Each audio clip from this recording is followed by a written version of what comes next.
দুঃখী, সামনেই তো বর্ষাকাল আসছে, মুরগিগুলোর থাকা তো অসুবিধা হয়ে যাবে।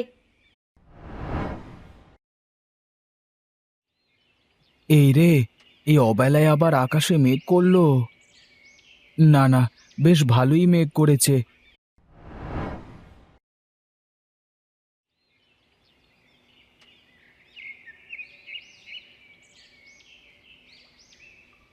ও রামু!